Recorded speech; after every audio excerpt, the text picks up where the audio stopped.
말씀의 제목이 재창조의 역사와 응답이다.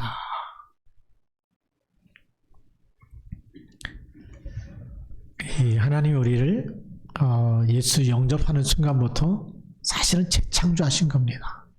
그래서 우리 서론에 보면 그리스도를 보내신 하나님의 계획을 알아야 하나님이 그냥 그리스도 보내지 않았다면 그냥 저주 재앙 가운데 살다 죽으면 끝나는데 왜 그리스도를 보냈느냐?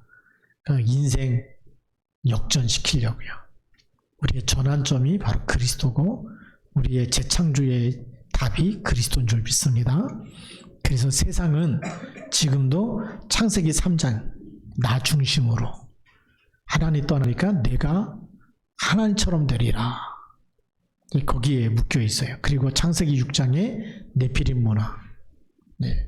그 네피림이 하늘에서 떨어진 자들이기 때문에 누가 떨어졌느냐? 요한계시록 12장 7절에서 9절에 보면 큰 용이 미가엘과 싸우다가 하늘에서 있을 곳을 얻지 못하여 땅으로 내어 쫓겼다. 큰 용이 내어 쫓겼는데 이름이 뭐냐? 예뱀, 마귀라고도 하고 사탄이라고도 하고. 이게요, 우상을 만들어 놓고 하나님께 드려야 될 경배를 자기가 다 받는 거죠. 그게 우상 숭배입니다. 그렇게 하면 복 준다고 또 미혹하는 거죠. 사람들이 이 땅에서 잘 되려고 복 받으려고 가서 절하고 빌고 기도하고, 그게 네피림 문화입니다. 그러면서 물질 중심으로 돈 있으면 모든 게 해결된다 이렇게 보고 있죠. 그리고 창세기 11장에 틀린 성공이죠. 우리 이름을 내자. 바벨탑을 하늘 꼭대기까지 탑을 쌓아서 우리 이름을 내자. 대단하죠. 탑을 하늘 꼭대기 쌓을 만큼. 왜냐? 노아 홍수 기억하면서 이제 홍수가 나더라도 우리가 스스로 재앙에서 빠져나오자. 그래서 우리 이름을 내자. 우리가 얼마나 위대한 건축을 했는지, 얼마나 우리의 과학기술이 뛰어난지 그거 하자는 거죠. 근데 지금도 세상은 이렇게 살아가고 있어요. 그게 진짜 성공인 것처럼 착각하고 살아가고 있는 거죠. 아무리 성공을 해도 마지막 인생의 종말은 실패요, 멸망의 길에서 빠져나오지 못합니다. 그래서 하나님은 요한복음 3장 16절에 하나님이 세상을 이처럼 사랑하사 독생자를 주셨으니. 왜 독생자를 주셨을까요? 그 이유가 이는 저를 믿는 자마다 멸망하지 않고 영생을 얻게 하려 하십니다. 사람은 영적 존재예요. 개나 돼지나 짐승은 잘 먹으면 행복하겠지만 우리 인간은 밥 3개 잘 먹었다고 행복한 게 아니에요. 우리 영혼이 평안함을 누려야 돼요. 그 평안함은 어디 있느냐? 하나님 함께 할 때. 물고기가 언제 있을 때 제일 평안할까요? 물속에 있을 때. 물고기가 물 떠나면 아무리 금을 갖다 주고 먹을 거 갖다 주고 그래도 소용이 없어. 물고기는 물속에 있어야 돼요. 나무는 땅에다 뿌리를 내리고 살고 있어요. 뿌리가 뽑히면 아무리 이쁘고 꽃이 화려하고 열매를 많이 맺고 해도 뿌리가 뽑혀버린 나무는 시간이 지날수록 말라 죽게 돼 있어요. 우리 하나님 떠난 인간은 어떻게 될까요? 하나님 떠난 인간은 아무리 훌륭해도 결국은 지옥 갈 수밖에 없겠죠. 그래서 하나님이 그리스도를 보낸 이유가 멸망하지 않고 영생을 얻게 하기 위해서. 그게 하나님이 그리스도를 보내신 이유와 계획과 목적이에요. 그걸 우리에게 알려주고 있어요. 멸망받지 말고 빠져나와라. 멸망에서 빠져나오는 길이 있다. 영생을 얻는 길이 있다. 다시 하나님을 만나는 길이 있다. 물고기가 물속에 들어가면 살듯이 우리 인간은 하나님을 만나면 산다. 그래서 하나님이 임마누엘로 그리스도를 보내신 줄 믿습니다. 그래서 인생 최고의 성공은 나 자신이 예수 그리스도를 믿는 것이 최고의 성공이에요. 세상이 줄 수 없는 영원한 축복을 받은 거죠. 세상은 이 답을 안 줘요. 아프면 병원에 가고 링겔도 맞게 하고 긴급 처방도 하고 산소호흡기도 되고 어떻게든 살려내려고 하지만 진짜 영원한 축복은 하나님 만나야 되는 거예요. 하나님 함께하는 거여야 돼요. 이것이 진짜 복입니다. 그래 예수 그리스도를 믿을 때 우리가 사망에서 생명으로 멸망에서 빠져나오는 거, 그게 재창조예요. 마귀 자녀에서 하나님의 자녀가 되는 게 재창조입니다. 그래서 우리 본론에 보면 첫 번째, 가문에 흐르는 영적인 문제와 저주와 재앙에서 빠져나오는 거 바꾸는 거예요. 이걸 바꿔야 되잖아요. 예. 뭘로 바꾸느냐? 세상에 어떤 것으로도 못 바꿔요. 그래서 출애굽기 20장 3절에서 5절에 보면 우상 숭배하는 가문은 아비로부터 아들까지 3, 4대까지 그 저주를 하나님이 갚겠다. 저주하겠다. 그러니까 3, 4대까지 재앙이 임할 수밖에 없어요. 세상에서는 어느 누구도 이런 영적인 사실을 가르쳐주지 않고 있어요. 영적인 흐름, 가문에 계속 저주가 계속되는데 이 흐름에서 빠져나올 수 있도록 답을 못 주는 거예요. 왜냐하면 에베소 2장 1절에 허물과 저로 죽었던 그랬어요. 과거로 쓰여져 있잖아요. 우리가 죽은 적이 없는데 뭐가 죽었어요? 영이 죽었어. 그리스도 알기 전에 영이 죽어 있는 거예요. 그래서 악령과 성령, 하나님과 사탄을 분별을 못하는 거예요. 그러니까 사람이 만들어 놓고 거기다가 절을 하는 거죠. 그 배후에 사탄이 있고 그 사단의 영에 잡혀서 에베소 2장 2절 그때 너희가 세상 풍조를 따르고 공중의 권세 잡은 자를 따랐으니 곧 지금 불순종의 아들들 가운데 역사하는 영이다. 지금도 그 영이 안 믿는 사람 속에 계속 역사하고 있는 거죠. 거기서 빠져나오는 답을 갖고 있어야 되고 거기서 우리가 빠져나오는 것이 그게 바로 재창조예요.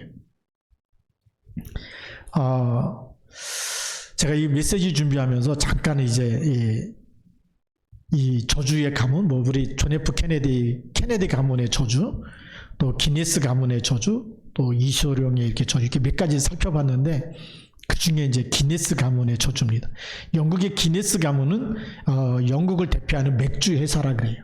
그래서 기네스 맥주, 영국의 아주 유명한 맥주 회사인데 1759년에 맥주를 판매하기 시작했어요.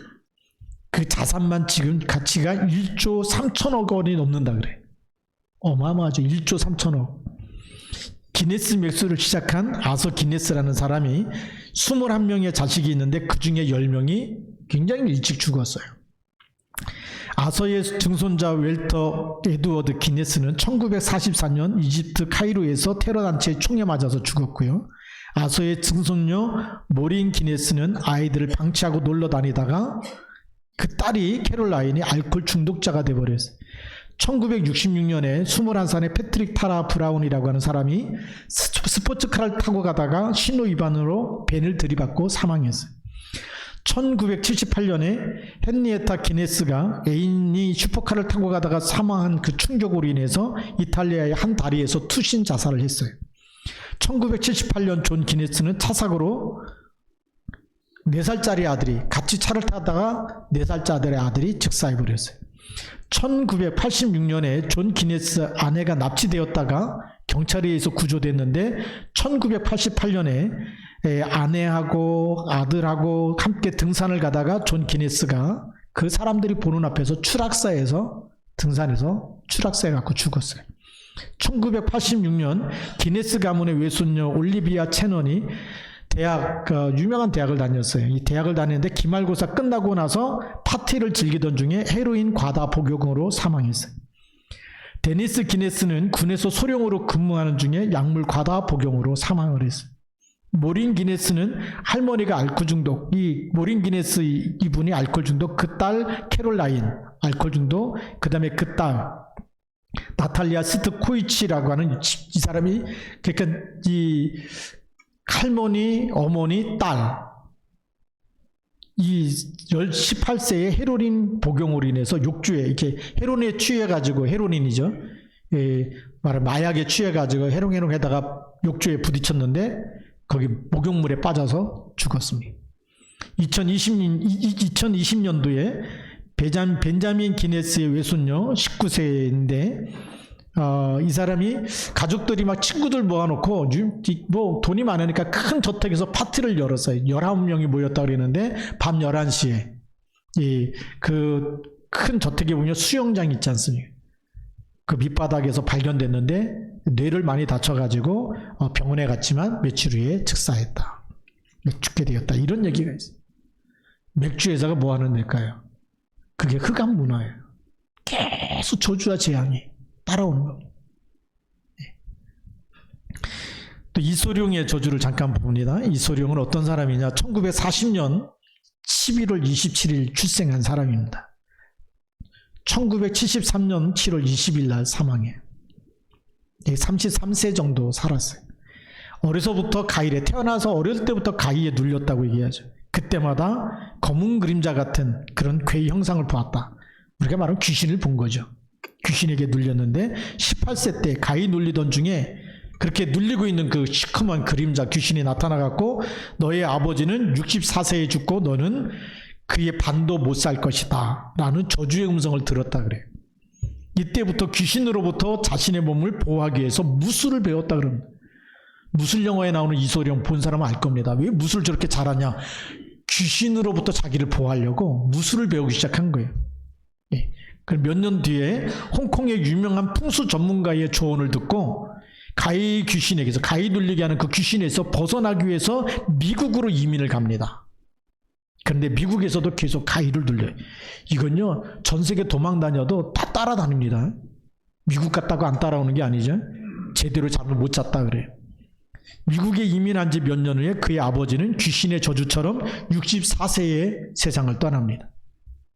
운명에서 못 빠져나오는 거죠. 1973년에 용쟁호투라는 그 영화를 찍는 중에 갑자기 검은 그림자 귀신이 이소룡을 덮쳐가지고 놀라서 쓰러집니다. 그 후에 이소룡은 사망 유의를 촬영하다가 33세에 사망합니다. 죽기 전에 자신의 저주가 아들에게 이어지지 않도록 큰 돈을 들여서 풍수지관들의 조언을 들었어요. 우리 풍수지리하는 사람이 있죠. 그런 사람들한테 조언을 들었는데도 소용이 있을까요? 없을까요? 그리스도가 아니면 답이 없어요. 그렇게 했는데 그의 아들이 1995년 아버지 이소룡을 추모하는 영화 개봉을 앞두고 영화 까마귀를 찍다가 총기 사고로 비극적인 죽음을 맞이하게 됩니다. 왜 성경에서는 그리스도를 믿으라고 얘기하느냐? 빠져나오는 길이 없어요. 아무리 돈을 많이 들어갔고 뭐 풍수지리학자가 얘기한 대로 이민도 가보고 여러 가지 말도 듣고 다 해봐도 귀신은 떠나가지 않습니다. 그래서 불순종의 아들들 가운데 역사하는 영이 있다. 여기서 빠져나오게 하는 그 이름이 뭡니까? 그리스도라는 거예요. 왜 우리가 예배 드리느냐? 우리가 하나님께 예배하는 시간에 성령이 역사하는 거예요. 우리가 찬양하고 기도하고 예배 드리는 시간에 모든 흑암이 무너지는 줄 믿습니다. 이걸 모르니까 이 영이 죽어 있으니까 고린도전서 10장 20절에 보니까 이방인의 제사하는 것은 귀신에게 하는 것이라고 말씀하고 있는 거예요. 제사 문화도 3, 4대까지 계속 저주와 재앙의 근원이 됩니다. 이런 흑암 문화, 흑암의 이 사단의 망대, 여기서 완전히 우리가 빠져나와서 재창조하는 것, 저주와 재앙이 떠나가고 하나님의 축복과 은혜 속에 들어가는 길이 뭘까요? 사도행전 16장 31절에 바울 사도가 정확하게 메시지를 줍니다. 주 예수를 믿으라. 그리하면 너와 내 집이 구원을 받으리라. 3, 4대 내려가는 모든 저주와 재앙, 흑암에서 빠져나오리라 그 얘기예요. 빠져나와서 하나님의 자녀가 되고 영생을 누리게 된다 그 얘기죠. 재창조의 열쇠는 누굴까요? 답을 딱 가져야 되겠죠. 내 운명을 바꾸는 그 길, 내가 안 되고 힘들고 어려울 때마다 나를 바꿔줄 수 있는 분은 그리스도밖에 없는 줄 믿습니다. 그래서 우리가 주는 그리스도시요 살아계신 하나님의 아들이십니다 라고 고백하는 거예요. 두 번째 본론입니다. 나와 나의 업에 있는 흑암을 완전히 바꿔야 합니다. 마태복음 28장 18절부터 20절에 보니까 하늘과 땅의 모든 권세를 가지시고 부활하신 주 그리스도께서 하늘과 땅의 모든 권세를 가지고 계시죠. 부활하셨습니다. 그러면서 세상 끝날까지 너희와 항상 함께 있으리라고 약속하셨어요. 이 언약을 붙잡고 기도만 해도 우리 자신에게 있는 영적인 문제, 흑암의 문제, 정신 문제, 육신 문제, 여러 가지 질병과 저주, 재앙 그 속에 빛이 비치게 되면 떠나가는 거예요. 내 속에 생명의 빛이 들어와야 되잖아요. 참빛 곧 세상에 와서 각 사람에게 비치는 빛이 있었나니 자기 땅에 오며 자기 백성이 영접하지 아니하였으나 영접하는 자 곧 그 이름을 믿는 자들에게는 하나님의 자녀가 되는 권세를 주셨으니 예수 그리스도 영접한 우리가 재창조된 사람인 줄 믿습니다. 하나님의 자녀가 된 거예요. 이 어마어마한 축복이죠. 이걸 우리가 이 자녀가 됐는데 그러면 신분에 맞게 살아야 되고 권세를 누리면서 살아야 돼. 근데 이 신분과 권세를 사단이 또 자꾸 속여. 근심을 갖다 주고 염려거리 갖다 주고 그래서 기도가 안 되니까 원망이 되고 불평이 되고 사단이 제일 많이 갖다 주는 게 뭐죠? 넌 교회 다녀도 안 된다. 너 같은 사람은 예수 믿어도 안 된다. 자꾸 속이는 거예요. 성경에는 정확하게 답이 있는데 그러니까 우리가 언약을 모르면 하와처럼 속는 거예요. 죽을까 하노라 이러면 딱 걸려드는 겁니다. 반드시 죽으리라. 무슨 일이 있어도 나 하나님의 약속 붙잡고 난 하나님 먹지 말라고 안 먹는다. 이러면 승리하는데 죽을까 하노라 이러면 사단이 뭐라 그러죠? 결코 죽지 아니한다. 먹는 날에 눈이 밝아서 하나님처럼 된다. 네가 교회 한번 빠져도 예배 빠져도 기도 안 해도 너 세상이 얼마나 재밌고 행복하고 즐겁냐. 그게 맞는 것 같아요. 그렇죠? 놀러가서 맛있는 거 먹어보세요. 얼마나 기분 좋아요. 예. 여행 다녀보세요. 교회 안 오고. 얼마나 살만 납니까? 근데 뭐죠? 그게 속는 거예요. 어느 날 재앙이 들이닥치고. 예. 그래서 성경에 뭐라고 되어 있냐면 에베소서 2장 3절. 우리도 전에는 육체와 마음에 원하는 대로 했어. 내가 하고 싶은 대로 막 놀고 싶은 대로 먹고 싶은 대로 예. 내가 세상에 재미있고 뭐 즐거운 거 막 찾아다니고 다 했는데 본질상 뭐라고요? 진노의 자녀였다. 영적 상태가 안 바뀌니까 네. 그렇게 계속 진노가 오는 거예요. 계속 저주와 재앙이 들이닥치는 거예요. 여기서 우리가 완전히 빠져나와야 될 줄로 믿습니다. 예. 그래서 로마서 16장 1절부터 27절에 보니까 로마 복음화의 제자들은 어려운 환경 속에서도 복음 운동에 생명을 걸어버렸어요. 이 복음이 뭔지 알았어요. 그리스도가 뭔지 알았어요.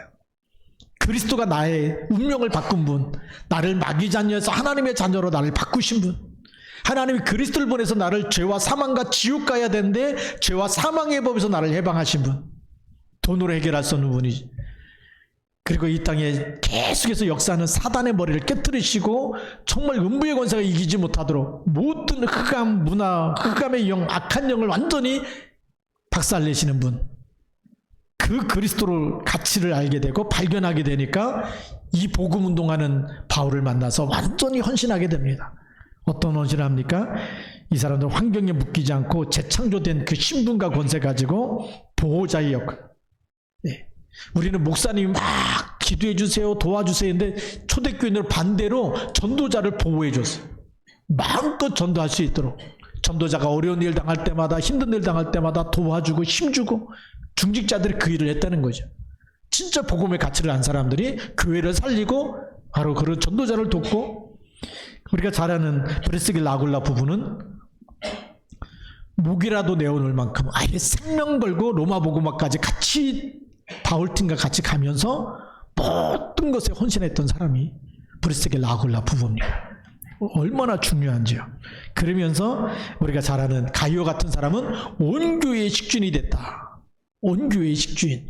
복음을 전하는 교회가 너무 중요하기 때문에 이거는 정말 이 땅에 빛을 비치는 길이고 이 땅에 저주 재앙을 막는 길이고 이 땅에 모든 사람을 살리는 길이기 때문에 이 일을 하는 교회가 얼마나 중요한지 여기에 온 교회의 식주인이 뭘까요? 모든 경제를 책임지는 사람이 됐다. 교회 하나만이 아니라 그 당시 교회의 모든 교회의 경제를 책임지고 서포트했던 사람. 얼마나 멋있는 산업인입니까? 우리 신화중앙교회도 이런 산업인들이, 이런 축복받은 사람들이 나오기를 주님의 이름으로 축복합니다. 예, 좀 그릇도 멋있고 크고요. 예, 정말 이 통도 크고 그릇도 크고 믿음도 크고 복음의 가치를 발견해서 진짜 헌신할 수 있는 일꾼이 나와야 되겠죠. 그러니까 이런 절대 제자로 재창조된 것입니다. 또 마태복음 6장 30절부터 33절에 보면 예수님은 너희는 먼저 그의 나라와 그의 의를 구하라. 그리하면 이 모든 것을 너에게 더하시리라 라고 이렇게 말씀했습니다. 예. 우리가 모든 업이 지금 세상에 있는 모든 사람은 잘 먹고 잘 사는 게 목적이잖아요. 근데 우리는 그걸 넘어서 뭐가 목적이죠? 그의 나라와 그의 의가 임하도록. 우리가 여러분들이 하는 모든 것에 하나님의 나라가 임하도록. 여러분들이 만나는 모든 사람 속에 하나님의 나라가 임하도록. 하나님의 의가 나타나서 정말 구원받는 하나님의 이 축복이 계속 전달되어질 수 있도록, 그게 여러분들의 진짜 산업의 목적이 되어야 돼. 네. 우리가 일하는 일의 목적이 뭡니까? 전도 선교 때문에. 네. 우리 계속 사람 만나고 이렇게 일하시는 분 계시지만 계속 기도하면서 오늘 만나는 사람이 하나님 구원주로 작정된 사람, 오늘 만나는 사람이 디모데 같이 또 다른 사람에게도 복음을 전할 수 있는 사람, 그걸 놓고 계속 기도하면 하나님 여러분의 모든 것을 축복하실 줄로 믿습니다. 네. 많은 사람들의 목적이 그게 아니에요. 하나님의 나라와 그의 의와 제자, 또 정말 생명 살리는 거, 이게 목적이 아니고 뭘까요? 어떻게 하면 조금 더 이렇게 뭐 잘 먹고 잘 살고 조금 더 건강해지고, 전부 나 중심이에요. 네. 그러니까 하나님이 축복할 이유가 없는 거죠. 여기서 빠져나와야 될 줄로 믿습니다. 그래서 우리가 세 번째 본론은 우리의 미래를 재창조해야 된다. 네. 우리의 미래를 복음 없이 그냥 가버리면 흑암에 계속 빠져들 수밖에 없어요. 우리의 랩런트들이 복음 모르고 살아가면 어떻게 될까요? 세상의 게임 문화, 도박 문화, 세상의 마약 문화, 앞으로 한국도 마약 안전지대가 아니거든요. 뭐 TV 보니까 막 던지기 수법 해갖고요. 뭐 이거는 뭐 주부들도 뭐 학생들도 머리 똑똑해지는 약이다, 살 빠지는 약이다, 다 아름다운 말로 미혹해가지고 중독시켜 나가고 있어요. 지난주에 우리 선교사님 오셨을 때 미국에 대해서 이렇게 그 마약의 거리, 켄싱턴 거리 이렇게 보면서, 야, 전국에 마약 환자들이 와가지고 그냥 노숙하면서, 예? 자기 인생 다 무너진 거 아닙니까? 그게 누구 일이냐? 그게 마귀 일이. 우리의 미래가, 우리 후대들의 미래가 그렇게 되지 않기 위해서 정확한 언약을 전달해야 됩니다. 그러려면 우리는 뭐죠? 요한복음 14장 1절에 너희는 마음에 근심하지 말라. 하나님을 믿으니 또 나를 믿으라. 우리의 미래까지 하나님께 완전히 맡기시기 바랍니다. 그래 빌립보서 4장 6절부터 7절에 아무것도 염려하지 말고 오직 모든 일에 기도와 간구로 너희 구할 것을 감사함으로 하나님께 아뢰라. 그리하면 이 모든 이 지각 위에 뛰어난 하나님의 평강이 너희 마음과 생각을 지키시리라. 베드로전서 5장 7절에 너희 염려를 다 주께 맡겨라. 미래에 대한 염려와 근심은 전부 다 바꿔야 됩니다. 기도 제목을 바꾸세요. 그리고 히브리서 11장 1절에 뭐라고 되어 있죠? 믿음은 바라는 것들의 실상이요. 그래서 하나님이 축복할 것을 계속 바라봐야 돼요. 네. 하나님이 역사하실 줄로 믿습니다. 하나님이 축복할 것을 계속 바라봐야 돼. 그리고 그걸 가지고 기도하는 거예요. 빌립보서 2장 13절에 보니까 너희 안에서 행하시는 분은 하나님이시니 너희에게 하나님께서 소원을 두고 행하게 하신다. 그럼 우리 속에는 무슨 소원이 있어야 될까요? 재창조가 된 사람에게는 하나님의 소원이 있어. 근데 재창조되지 않은 사람은 세상의 소원이 있어요. 그렇죠? 육신적인 소원, 세상적인 소원, 창세기 3장의 소원, 6장의 소원, 11장의 소원, 그게 불신자들의 소원이에요. 근데 우리는 거기서 빠져나왔어요? 우리 속에는 뭐가 있을까요? 하나님의 소원이 있는 거예요. 그래서 우리가 정말 이 필리핀 랩런트에 대해서 우리가 장학 헌금을 하는 이유가 거기 있고, 우리가 랩런트 키워야 될 이유가 거기 있고, 계속 우리가 세계복음화해야 될 이유가 있기 때문에 전도하고 선교하고 여기 가는 겁니다. 하나님의 소원을 주셨기 때문에. 예. 그러면서 사도행전 1장 8절 말씀이 소원이 되는 거죠. 오직 성령이 너에게 임하시면 너희가 권능을 받고 예루살렘과 온 유대와 사마리아 땅끝까지 이르러 내 증인이 되리라. 그래서 네. 우리의 미래는 어떨까요? 하나님이 다 준비해놨어. 에베소서 2장 6절 그리스도 예수와 함께 하늘에 앉으신다. 그 예수 영접했다면요, 하나님께 맡기시기 바랍니다. 어머니도 맡기고 아버님도 맡기고 우리 자녀도 맡기고, 그의 미래는 그리스도 예수와 함께. 그리고 이 땅에는 뭐죠? 살아가는 동안에는 예배하고 기도하면서 힘을 얻어가지고 세계복음 할 수 있도록. 예. 미래는 이미 결론 났잖아요. 수장절의 축복이 와 있어요. 그리고 오순절의 축복은 지금 누려야 되는 거죠. 하나님 그리스도 이름으로 지금 나에게 성령의 충만함을 주옵소서. 예. 제자들이 염려를 많이 하니까 요한복음 14장 1절부터 6절에 보면 뭐라고 기록되냐면 너희는 마음에 근심하지 말라. 하나님을 믿으니 또 나를 믿으라. 그렇지 않으면 내가 너희를 위하여 처소를 예비하러 가노니 가서 처소를 예비하면 다시 와서 너희를 나 있는 곳에 너희도 있게 하리라. 그게 예수님이 미래에 얘기한 거예요. 걱정하지 말래. 내가 처소를 다 준비한 다음에 와갖고 다시 너희를 다 데리고 일로 갈 거다. 이 땅에 먹고 살다 죽다 이걸로 끝나는 게 아니에요. 우리는 하나님이 재창조된 사람은 하나님 나라로 이끄시겠다, 그 얘기. 그걸 하나님 예수님이 준비하시고 다시 오시겠다. 어마어마한 축복을 받았어요, 안 받았어요? 돈 가지고도 그 나라 갈 수가 없어요. 그렇죠? 근데 돈 가지고 갈 수 없는 어마어마한 축복을 받았잖아요. 아까도 얘기했지만 기네스 맥주 그 가문이 뭐 1조 상상도 못하는 어마어마한 돈을 벌었는데 그 중에 그 가문의 한 사람이 무슨 말을 했냐면 차라리 내가 가난했으면 이런 일이 나에게 임하지 않았을까. 돈이 있으니까 마약하죠. 술, 알코올 중독되죠. 돈 있으니까 막 그 어마어마한 스포츠카 끌고 다니면서 막 그러다 사고 나죠. 그 고백이 뭐냐. 차라리 우리 가문이 가난했으면 내가 행복했을까. 근데 가난하고 행복한 게 아니에요. 가난하면 또 더 불행해지니까. 부자 됐다고 행복한 것도 아니고 가난하다고 행복한 것도 아니고 그러니까 반대 걸 생각한 거죠. 이렇게 나에게 이런 일이 생긴 것이 이 금수저의 딸로 태어나서 이런 고생이 왔네. 진짜 답은 틀린 답을 또 답을 안 주니까 주변에서 계속 틀린 것만 붙잡는 거예요. 진짜 답이 뭘까요? 그리스도입니다. 십자가에서 다 이루었다. 다 끝냈다는 거예요. 그걸 붙잡을 때마다 여러분의 모든 저주 재앙이 다 끝나는 줄 믿습니다. 그리스도 붙잡고 오늘도 주는 그리스도시요 살아계신 하나님의 아들이십니다. 그게 오늘 재창조되는 시간이에요. 하나님이 오늘 나에게 성령으로 역사하는 시간이에요.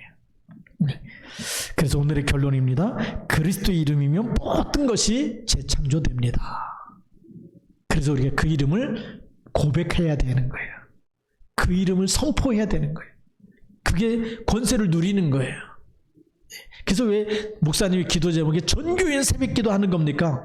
전교인이 새벽을 깨워서 그리스도 이름 부르고 시작해버리면 그날에 천군 천사를 동원해 주시고 그날에 흑암이 무너지잖아요.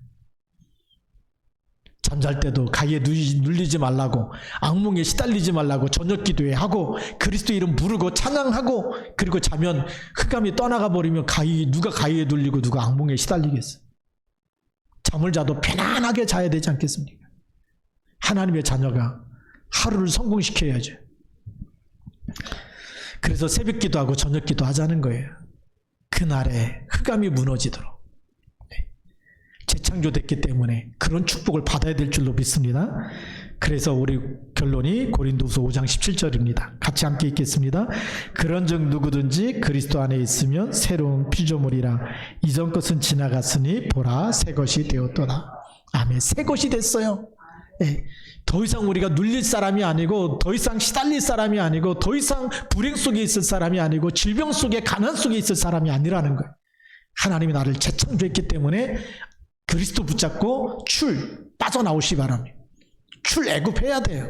예, 가문에 있는 저주에서 빠져나와야 되고 빠져나오시기 바랍니다. 다시 우리 통성으로 기도하겠습니다. 오늘 하나님 재창조의 역사가 오늘도 그리스도 이름으로 나에게 임하게 하옵소서. 성령의 충만함을 주옵소서. 같이 통성으로 기도합니다. 살아계신 하나님 아버지 감사합니다. 주 예수 그리스도 이름으로 하나님 아버지 오늘도 이 축복을 우리가 마음껏 누리게 하여 주시고 성령으로 역사하여 주시고 모든 저주 재앙 악한 영들이 권세 있는 주 예수 그리스도 이름으로 온전히 떠나가게 하시고 하나님께서 오늘도 우리가 함께 하시니 재창조입니다. 하나님 아버지 마음껏 누리게 하여 주옵소서. 성령으로 역사하여 주시고 방해하는 모든 저주 재앙 악한 영들이 권세 있는 주 예수 그리스도 이름으로 온전히 무너지도록 성령으로 역사하여 주옵소서. 하나님 아버지 우리 힘으로 안 되고 아버지 힘으로도 안 되고 능으로도 안 되고 세상의 지식과 세상에 있는 어떤 하는 실력과 어떤 방법으로 안 되지만 우리 주는 그리스도를 고백할 때마다 그리스도 이름을 부를 때마다 내 이름을 보내실 성령 하루 정말 그 성령의 역사 내가 하나님의 성령을 힘입어 귀신을 쫓아내는 것이며 하나님의 나라가 너에게 임했다고 말씀하셨사오니 오늘도 그리스도 이름으로 완전히 승리하는 언약의 사람을 되게 하옵소서. 그리스도 이름으로 완전히 승리하도록 인도하여 주옵소서. 하나님 아버지 감사합니다. 오늘 우리에게 주신 그리스도 이름이 우리의 운명을 바꾸고 모든 영적 문제에서 빠져나오는 길이고 사단의 손에서 해방되는 길인데 하나님께서 그리스도를 보내서 멸망하지 않고 영생을 얻도록 재창조하시는 이 축복의 이 복음, 축복의 이 언약을 완전히 붙잡고 믿음으로 승리하는 절대 제자 되게 하여 주시고, 또 다른 사람에게서 전달하여서 가문의 저주, 개인의 저주 완전히 빠져나와서 증인으로 서도록 축복하여 주옵소서. 우리 주 예수 그리스도의 이름으로 감사하며 기도드립니다. 아멘. 네, 우리 또 찬송을 부르겠습니다. 50장 찬송을 부르시면서 준비한 예물을 하나님께 봉헌하시겠습니다.